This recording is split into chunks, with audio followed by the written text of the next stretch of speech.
Good morning. I'm Bonnie Gardner. I'm co-chair of the Public Affairs Forum of the First Unitarian Universalist Church of Austin. We're located at 4700 Grover Avenue. Our forums are scheduled nearly every Sunday at noon. They're free and open to the public, and we encourage you to attend.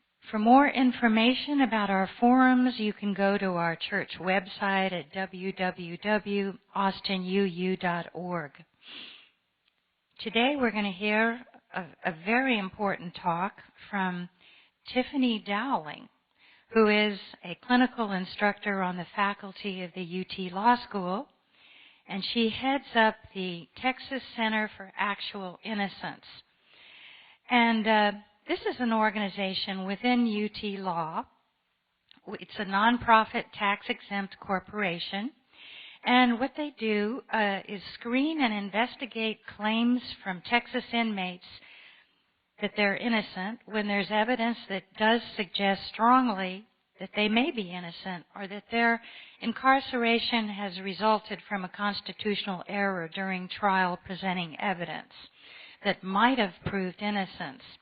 Tiffany Dowling supervises and teaches law students in this very important work. And basically they review and investigate these post-conviction claims, and they've had some notable successes in exonerating inmates and actually demonstrating innocence. So I want to tell you a little bit about Tiffany Dowling.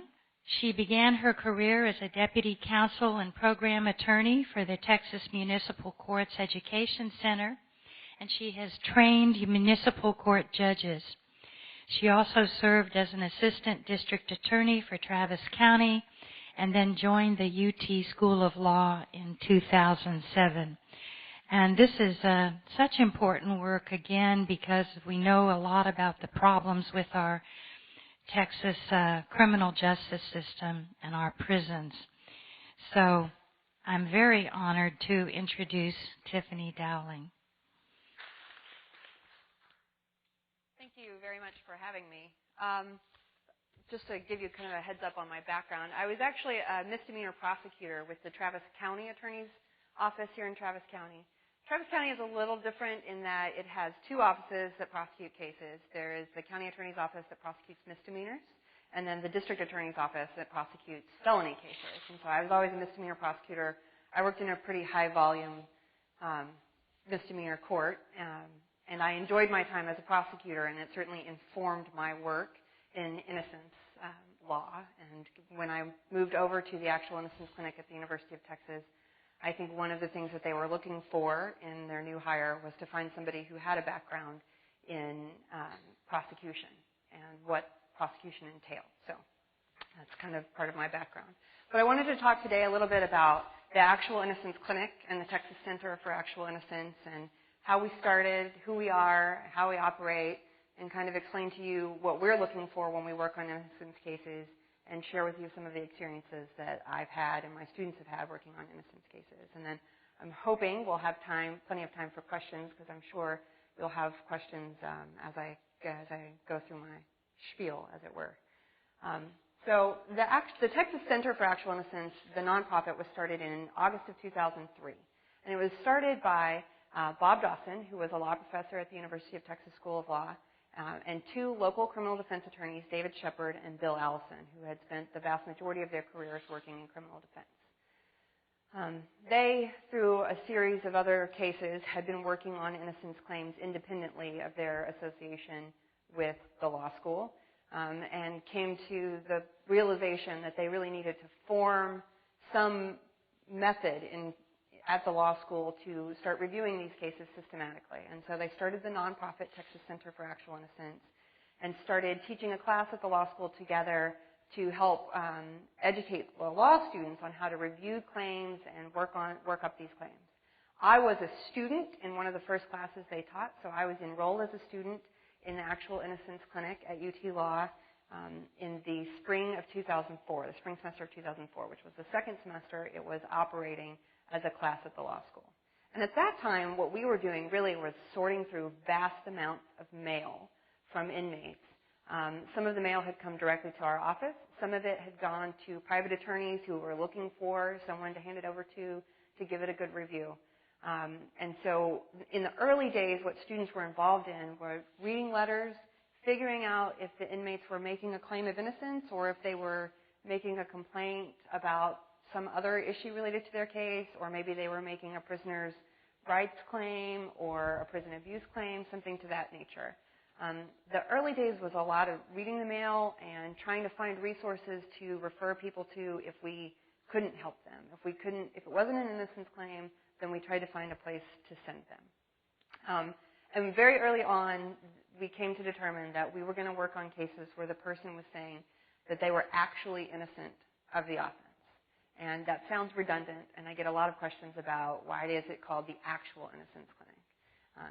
The reality is there are a lot of legal claims that can be made related to a person's innocence of an offense. But what we were looking for were people who didn't commit the offense and weren't involved in any way, or people who had been convicted of a crime that simply did not happen. For example, a false allegation of sexual abuse, which is a lot of the kinds of cases that we look at. So we started with this definition of actual innocence. We try to stick to it. It's one of the ways that we are able to winnow through the vast amount of letters that we get.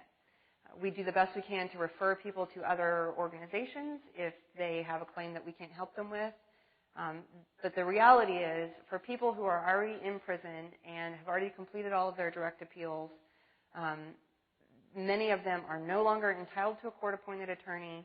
They can't afford a retained attorney, and there are not very many organizations that do any kind of post-conviction work for criminal cases. So it's hard, if we can't help them, it's sometimes hard to find other places to send them. There are places that can help them, but it's sometimes hard to kind of get everybody to the right place. So as the clinic and the nonprofit have progressed, we've kind of, each year we change and develop and come up with a new system for how we're going to kind of review these cases and keep up with our backlog of cases. Each semester now, I accept 10 new law students into my clinic, and their role is to work under my supervision to review these cases and investigate them and try to get them to the point where we can litigate them and prove that a person didn't commit the offense they're in prison for. And what Texas requires is that there be new evidence that proves that you did not commit the offense. Once you have been convicted and sent to prison, the burden of proof shifts to you. It's no longer that you are presumed innocent. You are now presumed to be guilty. And it is our role in the actual innocence clinic to prove that you did not commit the offense. So that is what we're generally looking for. Students now get around 25 cases that are assigned to them to start reviewing. The cases are in various stages of review. Some of them it's just a letter and a questionnaire that we've sent out to them.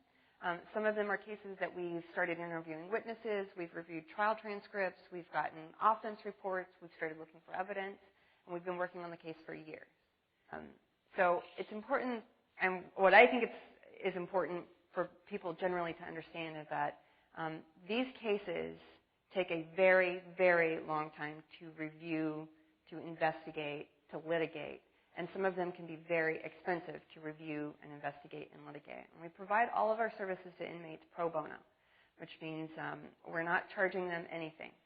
So we do the best we can for every inmate who writes to us with the resources that we have. So the way the process works, when I get a letter, we do all of our intake through the mail. So I require the incarcerated person to write a letter to us explaining what they were convicted of, what their claim of innocence is, and any new evidence they may be aware of that can prove that they didn't commit the offense. So once I get a letter, I personally read all the letters that come to our office, and we get somewhere in the neighborhood of 1,000 new requests for assistance each year. Those are requests that are separate from people who are already writing to us about cases that are either on our wait list or actively being reviewed. I read the letters. If the person is making an innocence claim, we send them back a questionnaire to get more detailed information about their case. There are certain cases that we simply don't have the resources to take. We don't take cases where people were convicted outside the state of Texas. I am the only attorney there. I am not licensed to practice in any other state. I do my best to refer those people to innocence organizations in their state or innocence organizations that function in their state. And in most states at this point have an innocence organization or multiple innocence organizations that can assist people who were convicted in there. We also don't take cases where the person was convicted and sentenced to death. And this throws most people for a loop. But the reason that we don't take that is because there is a capital punishment clinic at the University of Texas School of Law, and those individuals, those lawyers in the capital punishment clinic have an excellent expertise in the litigating of capital death penalty cases. And it's important because there are a lot of unique and specific issues in death penalty cases that have to be addressed. And so the capital punishment clinic takes care of death penalty cases, and we take care of the non-death penalty innocence claims. There are also other organizations in Texas that work on death penalty cases, but we don't assist on death penalty cases where the person has been convicted and sentenced to death. We also don't take federal cases. If a person has been convicted of a federal crime, we don't review those kinds of cases. We refer them to other organizations as best we can. Again, that's just a matter of our limited resources and trying to put them where they can best be used. We don't get that many letters from federal inmates. I'm not entirely sure why that is. Maybe the word is out that we don't take federal cases. Maybe fewer people in federal prison are making innocence claims. I really couldn't say. Once I get the questionnaire back, I review it to make sure that people are still making an innocence claim that fits within what we do. And then that person's questionnaire and case gets put on my wait list. And basically, my wait list at this point is about 3 years. From the time we receive a person's initial letter to the time their case is assigned to a student to begin a review, most people are waiting 3 years for us to take a look at their case. That 3-year backlog has grown as the years pass and we get more and more letters and we have the same amount of resources to keep reviewing these letters. We just have not been able to stay on top of it. And I think that that's true for most innocence organizations. I'm not really aware of anyone who is able to take a letter, review it immediately, and start working on it as soon as they get it, because there's so many of these cases coming in every day, every week, every month. So right now I have about 800 cases in a backlog waiting for students to be assigned to review them. I'm hoping to be able to kind of cut through some of that backlog, but we'll see. You never know what you're going to get when you open up a file and start looking at it. You just don't know how long that case is going to take or what kind of financial resources it's going to take until you really start digging into it. So what students do when they get a case assigned to them is the first step is to gather up kind of some basic free legal research. We start by doing everything, we get all the information we can without spending a lot of money, because we're a nonprofit and our other funding sources are fairly limited, and we're doing the best we can with what we've got.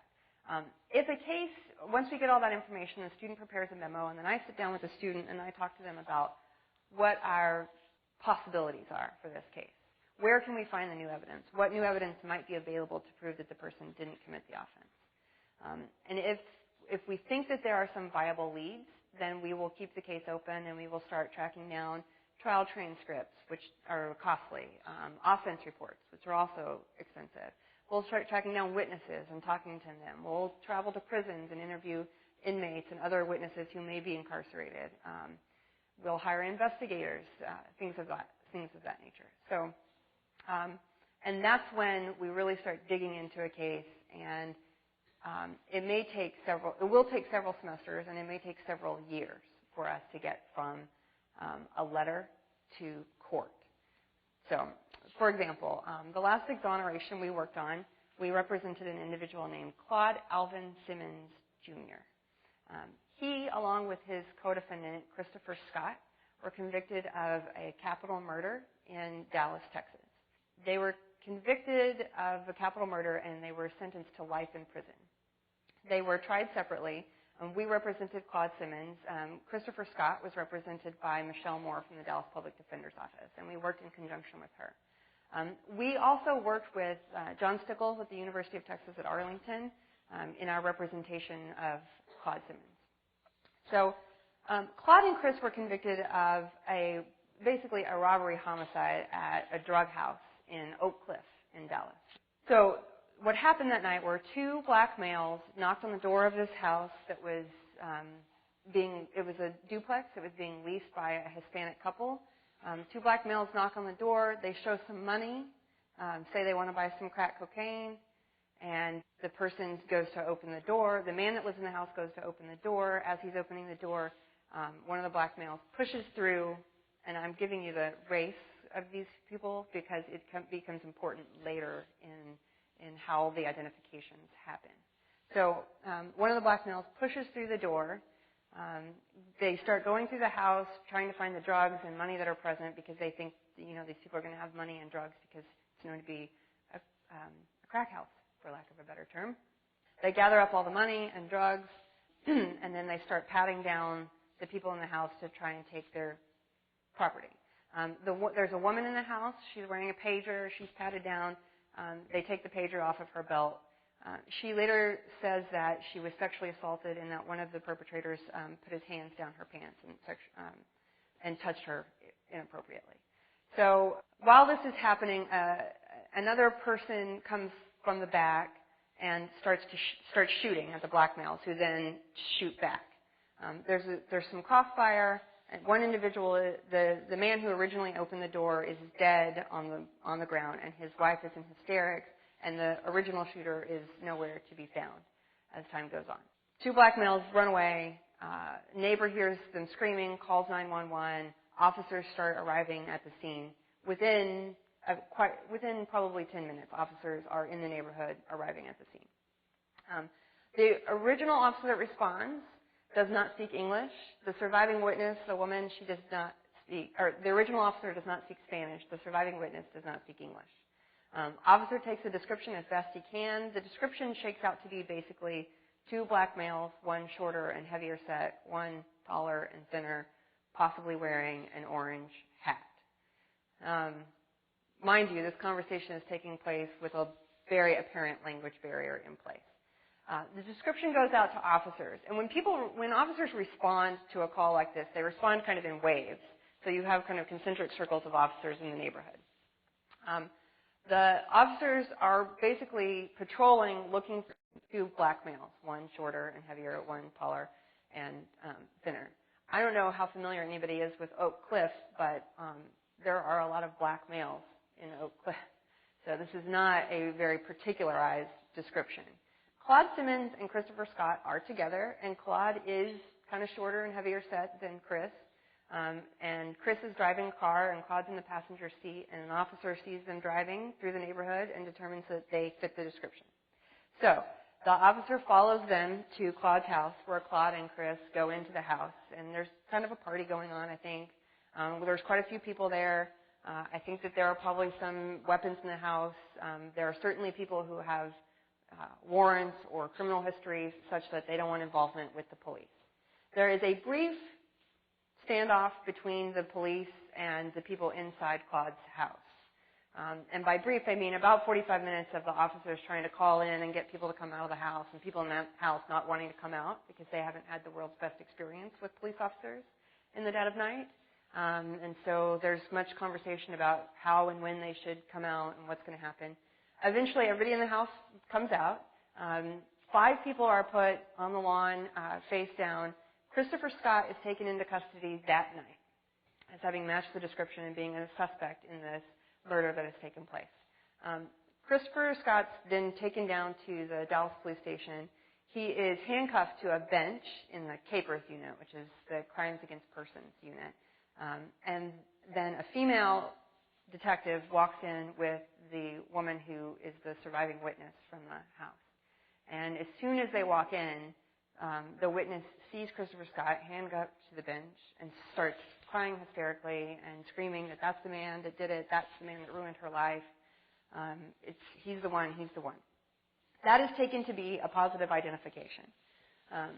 Keeping in mind that Christopher Scott is the only person present, the only black male there, and he is handcuffed to a bench. Christopher Scott sees her and says that must be the witness, which I think, in my opinion, is a pretty natural conclusion to make given the circumstances. But that statement the officers take to mean that he knows her because he was there and committed the crime. So a lot of these statements that take place early in the investigation are kind of taken to fit into the police officer's existing theory about what had happened. Claude is taken into, or comes down for questioning to the Dallas police station on several occasions, cooperates fully, but is eventually arrested, despite the fact that he says, I didn't have anything to do with it, I wasn't involved, Chris wasn't involved. And Chris is telling them that the person that you need to talk to is D. Mike. He doesn't know D. Mike's real name. He only knows D. Mike's street name, but he says to the officers, the person you need to talk to is D. Mike because this is D. Mike's MO. This is what he does. He robs the Hispanic drug dealers because he knows that if you rob the Hispanic people in the neighborhood, they won't call the police. That's because they don't want to be involved with immigration. That was D. Mike's kind of plan.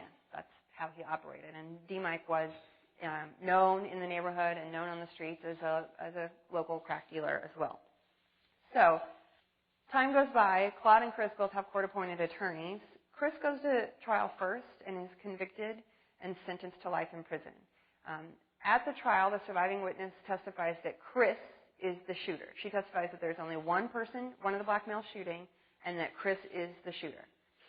Claude Simmons then goes to trial, and he is convicted and sentenced to life. He is convicted after the jury deliberates for 6 minutes, which is barely enough time to get to the jury room and have a cup of coffee. Because it was, a jury deliberation, we have no way of knowing really what happened in that 6 minutes, but Claude is convicted after 6 minutes. The key witness, again, the woman who survived, testifies at Claude's trial that Claude was the shooter, that there was only one shooter, and that Claude was the shooter. So already, just based on the testimony, you have a clear problem in that she's testifying, and by all accounts, there was only one shooter, and she's testifying that they were both the one shooter. Now, granted, it was a stressful situation, and she may have no idea who the actual shooter was. But her testimony is that there's one shooter, and they both were the shooter. So Claude and Chris then are sent off to separate prison units, because when you are convicted of a crime, you don't get co-defendants that are convicted of a crime are housed in separate units. So, and then the rules with the Texas Department of Criminal Justice are that you can't communicate with the person you were convicted of committing the crime with unless you're both working on your case. So Claude and Chris really have no communication with each other once they're sent to prison. So Claude, in 2005, Claude starts writing to the Texas Center for Actual Innocence. And he says, I did not commit this crime. Christopher Scott didn't commit this crime. I have a statement from a third party that my sister got where this guy admits to committing this crime, and he admits to being there, and he can tell you who he was with and who he committed the crime with. So that statement comes to us through a lot of hard work by Claude Simmons' sister, Sherry. Sherry gathers up all this documentation, sends it all to us. We start going through it. There's a statement in there from a man named Alonzo Hardy.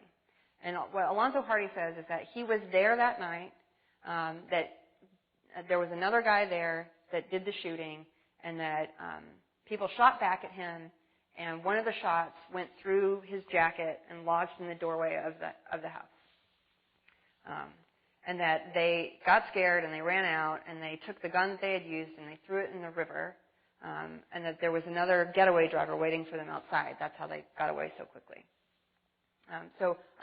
Twice I sent students to interview Alonzo Hardy, because what we needed from Alonzo Hardy was a way to corroborate his story. We needed to shore up his version of events. We needed to know who these other people were. Because the district attorney's office simply wasn't going to move forward on this or move cooperatively with us if all we had was a statement from a convicted felon that other people were involved. We didn't have the names of other people. We didn't have any physical evidence to corroborate the story. All we had was a statement from Alonzo Hardy, who was himself convicted of robbery and serving time in Texas Department of Criminal Justice. So we talked to Alonzo Hardy several times, and then a student at the University of Texas at Arlington also talked to him. Eventually, we were able to get some more information about the shooter, D-Mite, who we determined was a man named Don Michael Anderson. And then we were able to go to the district attorney's office with this series of affidavits and tell them, this is what we have. We think we have the actual perpetrators. We have not been able to locate them because they're not in prison. We haven't been able to locate them other than Alonzo Hardy. The Dallas DA's office, the elected DA there is Craig Watkins, and he was at the time running the conviction. They had a conviction integrity unit in their office. They were looking at mostly DNA cases, but actual innocence claims within their office. And they had just gone through a series of very high-profile DNA exonerations. And we were coming to them with a case of actual innocence that did not involve DNA. We didn't have any physical evidence. All we had were statements from witnesses that were there. They agreed to do their own investigation of the case to see what they could find out about Alonzo Hardy's involvement and Don Michael Anderson's involvement. And they conducted their own investigation. They were able to locate the getaway driver and get a statement from him. They deposed Alonzo Hardy and got a statement from him. And then they decided that Claude Simmons and Christopher Scott really were innocent and that they were going to join us in our application to have Claude and Chris freed. So what they did is they told us, we're going to issue an arrest warrant for Don Michael Anderson, and then we're going to have a hearing on the writ of habeas corpus, which is the legal maneuvering to get somebody out of prison. We're going to have a hearing to get Claude and Chris out. And so I got the call maybe on Monday, and the hearing was on Wednesday. This all moved very quickly. Don Michael Anderson had heard through the grapevine that they were issuing a warrant for him and that he was a suspect. So he fled Dallas and went to Houston, of all random places. I mean, it just seems like he would have kept going south. But he stopped in Houston, and he was arrested by the Houston Police Department and sent back to Dallas. So in October of 2009, Claude and Chris were released from the Dallas County Jail. They had been bench warranted from their prospective prison units into the Dallas County Jail, and they were released in October. In March of 2009, the official finding of actual innocence came down from the Court of Criminal Appeals. And in May, or that was in March of 2010, in May of 2010, they received compensation for the time that they had spent in prison for their wrongful convictions. So that's kind of the timeline. It's a long time. It's a long time to be in prison for something you didn't commit. And to be quite frank with you, it's not even a long time in the whole scheme of looking at some of the other exonerees and the length of time that they've spent in prison. But it is a very long time. It's a long time to wait for the courts and the investigators and the Innocence Clinic and everybody else to get everything in a row. It's a long time to wait for compensation. But it was a series of people doing basically the best we could to right the wrong. So I'm happy to say now that Claude Simmons and Christopher Scott are free, and they still live in Dallas. And they work with their own nonprofit that Chris Scott started. It's called the House of Renewed Hope, and they try to work on other cases as best they can. Many of them are licensed private investigators. Many of the exonerees that are involved in that nonprofit are licensed investigators and work on these cases to try and help people that they knew when they were in prison or people who have come to them with claims of actual innocence. So that's our big win. And what makes me sad is that big win was almost 4 years ago. And I have cases that I keep thinking I'm really close, and I'm just, I guess, not as close as I think I am, or things are just taking longer than I suspected, or I ran out of money and a case had to be put on hold. But we continue to scratch and dig and go through these cases as best we can with what we've got. And what I tell my students and what I tell people when I go and speak to them in prison about their innocence claims are that I can't guarantee that I can get you out of prison. And to be quite frank with you, if somebody says they can guarantee it, they're probably lying to you because there's too many moving parts in what we're doing. But I can guarantee that I will do the very best that I can for you for as long as I can. And I tell my students, when you make that promise, you have to keep it. That's your job. So that's what we do at the Actual Innocence Clinic. And, one of our kind of stories of exoneration. And I would love, if you have questions, I'd love to take them and do the best I can to answer them, keeping in mind that I don't know everything. So, we have a question from Glenn Williams. Yes. Do you have a system of trying to prioritize, like if somebody's still in prison, you take that case over someone who's out, or if you have somebody who's like on the sexual offender registers, do you have any way of trying to prioritize your cases? we do try to prioritize them as best we can. Most certainly, if you are still in prison, you are on the top of the list. Now, generally outside of that, I take them in the order that they come to me, because I have found through various efforts of trying to kind of look at a case and determine whether or not it's a good case or it's a case that's going to move quickly. I've found that you just really can't know. You can't know until you really dig into it. And even if you look at a case and think, gosh, this is a really good one, I think it's going to go smoothly and go fast, and then you get in there and a million different things pop up that you just didn't realize were going to happen, then that case slows down. So I find that the fairest way, and I'm happy if any of you have suggestions otherwise to take them, but I have found that the fairest way to do it is to review them in the order of the person wrote to us and to try and get through them as quickly and efficiently as possible. I get lots of calls. I will tell you, it's heartbreaking. I get lots of calls from friends and family members of inmates who say, oh, I really want my son home for Christmas, or I have cancer and I'm dying and I want to see my daughter before I want to see her go free. Those are heartbreaking calls. And I would love to take that into account and move your person to the top of the list. But then I think about all the hundreds of people on my list who don't have anybody on the outside to advocate for them. And is their case any worse? Are they any lesser because they don't have anybody to call me? No. So I've just found that I believe the fairest way to look at cases is to look at them in the order that they came to me, keeping in mind that if you're still in prison, you're under restrictions that people who have already been released or are on parole are not under. I think we all know it's a cliche of American politics, the crusading DA that takes successful prosecutions as a springboard for great advances in the career. In your experience, has anybody who has ever helped exonerate someone for actual innocence ever used it as a springboard to political advancement? I'm sure that somebody has somewhere. I can't off the top of my head think of anybody that's really used it to springboard to something else. I will say, in general, there are innocence organizations all over the United States. This whole movement, the Innocence movement, as it is sometimes referred to, started with the Innocence Project in New York, and that started as a kind of work of Barry Scheck and Peter Neufeld. Barry Scheck is probably a name that you're familiar with. If not, he's a pretty well-known criminal defense attorney.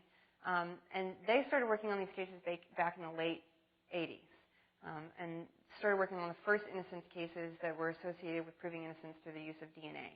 And the Innocence Project, the one in New York, only works on DNA cases. Many other organizations take both what we call both DNA and non-DNA cases. There's an Innocence Network that's a network of organizations like mine and like the Innocence Project that operates all over the United States. And we're a member of the Innocence Network. And every year we have these conferences where we all get together and we talk about how we're teaching our classes and how we're working with our students and how we're investigating cases and what we're doing to move public policy forward on innocence issues and all kinds of information. I will say that this group of people, in my opinion, and this is just my opinion, but the people that are engaged in innocence work generally, and I think the people that are engaged in working on death penalty cases as well, are generally in it for the work because they're interested in the legal work related to it and they're interested in the social issues related to it. And to me, it feels like there's a lot less of me in this area of the law. But maybe I'm just telling myself that. I don't know. Hi, my name is John Archibald. And in telling your story with Claude and Christopher, it was nice to hear that when you presented the evidence that the Dallas had an integrity unit and that they took and we reinvestigated it and then were so cooperative.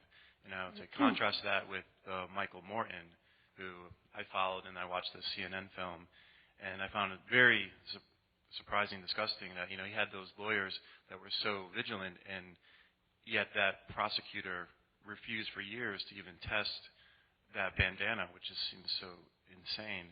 So I would just ask you to comment on that, and then more specifically, like in your experience, do you find the original prosecutors or the district attorney cooperative or more obstructionist currently? That's a good question. It really varies from county to county. So when you're working on these cases, you're working generally in state courts, and you're going back to the county where the person was convicted, and you're going back to the court where the person was convicted. So a lot of times you're ending up right back in front of the same judge that presided over the trial, and you're dealing with the same prosecutor that prosecuted the case. Some of them are very helpful. Some of them are willing to listen to what we have to say. Some of them aren't. It varies from county to county. I've had good luck in some counties where I thought that I was just going to get stonewalled. Sometimes I'll admit, sometimes I think rural counties I'm more likely to get stonewalled, and that really has not been the case. A lot of times I will go into a rural county and tell them I have a case and I want, ask to look at their file. And I've been given boxes and boxes and boxes of information and a conference room and coffee and people helping me and telling me, tell us what you need. We're happy to help, whatever you need. By the way, while you're here, we have a case we have concerns about. Why don't I give you the name and you take a look at it? So I've sometimes gone to a county, started looking at one case, and come home with 2 more cases that were brought to my attention by a DA's office. So it's hard to say, and I'm not going to point fingers at anyone in particular. I mean, I think that you've hit the nail on the head as far as Williamson County goes. That is a prime example of a prosecutor who was obstructionist, both at the time of trial, the prosecutor that was there at the time of trial, and the prosecutor that presided over all of the legal maneuvering related to the DNA evidence. The reality is neither one of those people are now prosecuting there. So, and that's good. That's good. I will also say as time goes on and more of these cases become prevalent or in the media and more prosecutors who are obstructionists are held accountable for their behaviors, the more cooperation you get. There are good and bad in every profession, and that's true of defense attorneys. It's true of innocence clinic directors. It's true of prosecutors. It's true of police.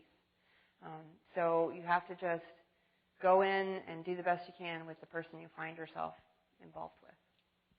I have a question regarding both the case that you originally started off with.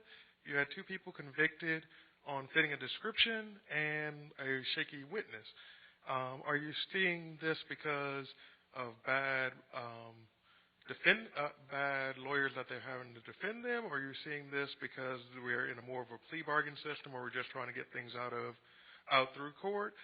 What would be the reason behind this many people that you see that when you do exonerate someone?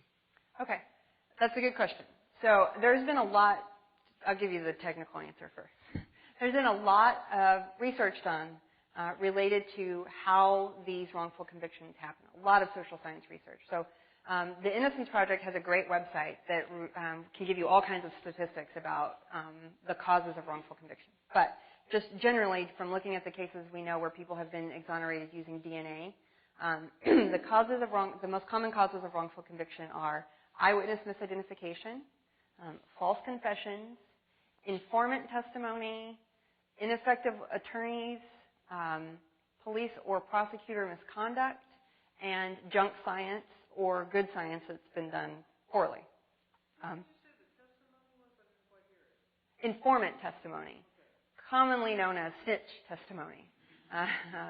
So informants are generally the way informant testimony works is that it's somebody that's in the jail with a suspect, and then they provide testimony that says, oh, this person came to me one night and confided in me that he had killed these 2 people, and so then I thought, I have to do the right thing, go tell the police all this stuff that this guy told me that he did.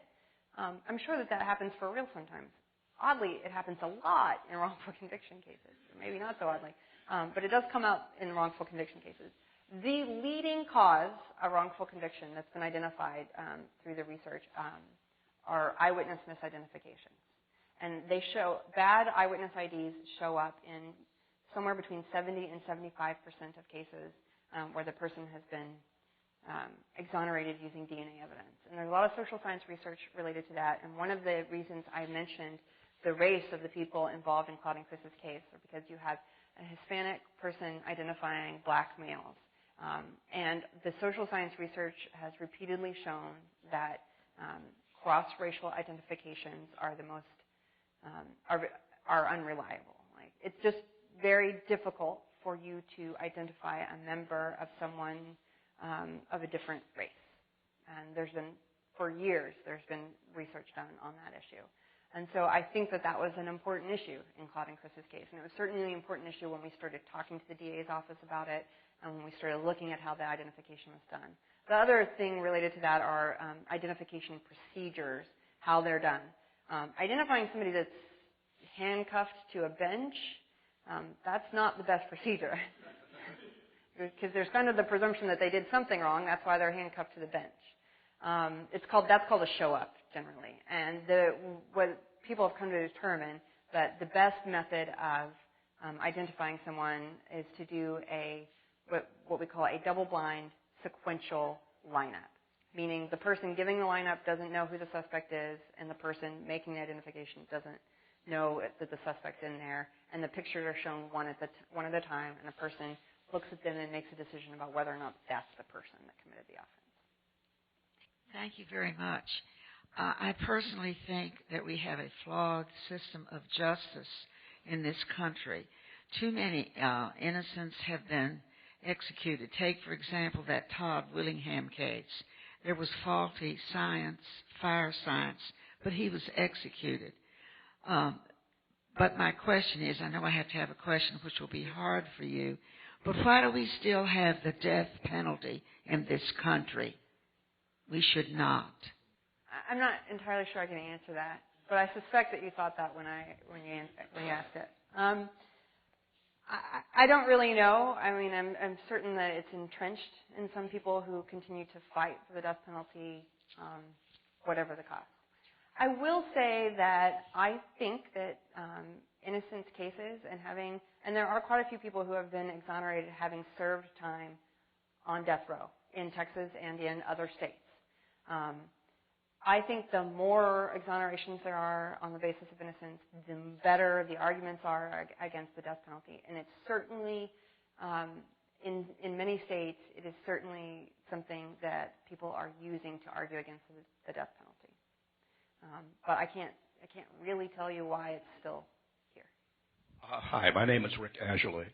During the introduction, they said that you were an assistant district attorney, right? How has your mindset changed from putting people in jail and now trying to get them out of jail? Well, just as a kind of a correction this is a technical correction. I was never an assistant district attorney because I worked at the county attorney's office. So I was an assistant county attorney. I'm on tape, so I want to make sure I'm not misrepresenting myself. But when I was it's interesting that you asked this question. When I was a prosecutor, and when I interviewed for my job as a misdemeanor prosecutor, they asked me why I wanted to be a prosecutor, which is a great question. And I had what, in retrospect, was probably kind of a corny answer, but was the truth. I wanted to see that justice was done, and I kind of figured being a prosecutor was a good place to start with that. And in fact, in Texas, in the Texas Code of Criminal Procedure, the duties and obligations of the prosecutor include that their job is to see that justice is done. So that's what I thought I was doing when I got into prosecuting. What I found was once you start working, and not just as a prosecutor, once you start doing defense work, once you start working, period, you see how the sausage was made, so to speak. And it's kind of ugly. There are so many cases being filed And so there are so many crimes being committed and so many cases being filed and so much that has to be done. And it can be a real kind of beatdown to work on either side of the bar. So I will say that when I was a prosecutor, it was a constant struggle to keep my eye on the fact that what I was doing was affecting people's lives. So if I made a recommendation for a plea agreement on a DWI, I was recommending that this person either be on probation for the next 2 years and pay a bunch of fees and do a bunch of community service and take a bunch of classes and not drink. And I was affecting how their life was going to operate. And it's hard to keep that in mind when you have 120 cases set for a jury trial on Tuesday and another 120 of them set for jury trial on Thursday, and you're trying to figure out which one of them is actually going and track down the police officer and talk to him and watch the video, and you haven't read the file and you're looking at the offense report. So I would say that my job as a prosecutor taught me that I need to kind of have some, I guess I could be sympathetic and have some empathy for the person on the other side. That they're doing a job too. That everybody in the system has a job to do. What's important is that we all pay attention to doing the job right and doing it the best that we can, and not just getting it done or getting it done as quickly as possible or getting it done so that we look good. Thank you for being here, and thanks for staying after it. Thanks for staying after justice and freedom in the midst of what is too often a horrific criminal justice system. You mentioned earlier the case where those two people in Williamson County are no longer prosecutors. But it brings up in my mind the question of justice. Now, what will happen to them in terms of the the value of what they did? I mean, they willfully prosecuted somebody who they kept evidence from the person's attorney. I mean, they really broke the law, but they got, 6 days in jail? They got, one guy lost being a judge. I mean, what is there value coming? Is there equality coming for the people who have done these injustices to others? Is there any public policy in the works that would give a fair and equitable exchange for people who have misused their offices? Can you comment on that part of the equation? And thank you again for being here. You're welcome. I can try and comment on that. The reality is, I think that there is change coming. I think that prosecutors are going to start being held more accountable for their actions and what they did in relation to cases of wrongful conviction. But I will say that I think it will be slow change.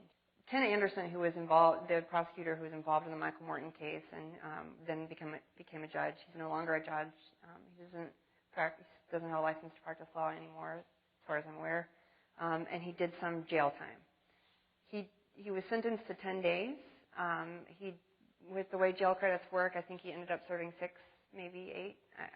Again, I was not personally involved in this case, so my comments on it are basically related to what I've read in the media and know from talking to the attorneys who were involved. That doesn't sound like a lot in the whole big scheme of things. I know that it doesn't. The reality is that's probably the heaviest punishment that's been handed down to any prosecutor who's ever been involved in a wrongful conviction case. Again, I say that's probably. I'm just off the top of my head not aware of anybody else that's even done jail time or something like that. I think that things are changing, but it will come slowly. I will say, too, though, that I think prosecutors are on board with cleaning up their own ranks and understanding what their roles are, and that is an important step. If we're not fighting, and by we, I mean if innocence organizations and defense organizations aren't fighting with prosecutors about what we should be doing when a prosecutor has this kind of misconduct, then that's one less thing we have to fight about. We have plenty to fight over. So if we can knock a few things off the list of things to fight about, and this is one of them, I think that's a good thing. But as with all things in this area of the law and the law in general, I think it's going to be a kind of a slow change, but I do think it's coming. Hello, I'm Ginger Edwards. My gut reaction from hearing your talk is, how can I help? As a normal, non-wealthy member of the community who can't bring you a big sack of money, I would just ask, what could average members of the community do to help your effort? What are your greatest needs? That's a good question. And I get a lot of people who want to volunteer. And unfortunately, right now, I'm not in a position to be able to kind of handle a volunteer group because what we do is legal in nature and it requires pretty heavy supervision, particularly related to casework because there's attorney-client privilege issues and things like that. But what I say to people is, you know, having these conversations and getting this kind of information out in the world is important. So if you come and listen to something like this and you go to a dinner party with your friends and talk to them about it, and then they go and talk to their friends, the more people that know that wrongful convictions happen, and believe me, there are quite a few people out there who probably don't think about this very regularly. The more people that know about it, the more people that talk about it, the more people that are interested in it, the better it is for everyone. The more that people start to understand that the criminal justice system is a system of human beings and that it's not flawed, we're not in the minority report, there's not some, you know, secret one person coming down with all the right answers, the better it is for everyone. The other thing, you know, you can always donate to a nonprofit or the Innocence Project or the Texas Center for Actual Innocence. I don't mean to kind of solicit money, but if you're interested in doing that, that's one of the things that you can do.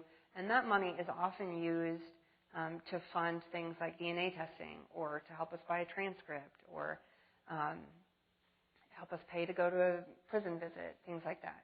And even, you know, $10, $20, things like that. When we get those kind of donations in our nonprofit, I send you a letter and I say thank you because your money is going to help us accomplish our goal. I will say, people say, whoa, but you're associated with UT Law. Don't you just have money out the wazoo that you can just spend wherever? No, UT Law is very supportive of our program, and they have, especially with the new dean, they've kind of upped their support of our program, and certainly financially they have been very helpful. And that does not mean I have access to a bottomless pit of money that they just come and give me, because there are a lot of organizations and a lot of people associated with the law school. So. Yes, I just wanted your comment on the trial of Hurricane Carter, where he was in jail for a number of years. But when it came to he appealed the final appeal was appealed to a federal judge, taking the risk of losing all the evidence. But he had the federal judge hear it rather than take it back into court in New Jersey.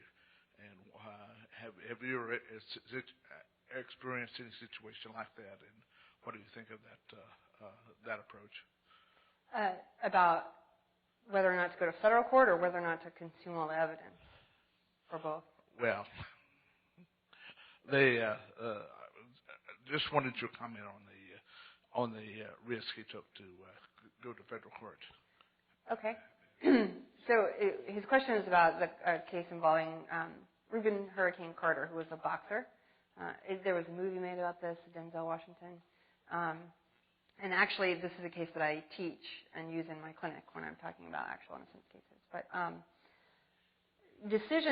logistic decisions have to be made about how you're going to work on these cases. And you have options. The law is such that right now the law is such that you have to exhaust all of your state remedies before you can file for relief in federal court. And so in Texas, most of what I do is litigating cases in the Texas court. Thus far, we have not litigated any of our cases in federal court. And that is because you are going to be shocked by this.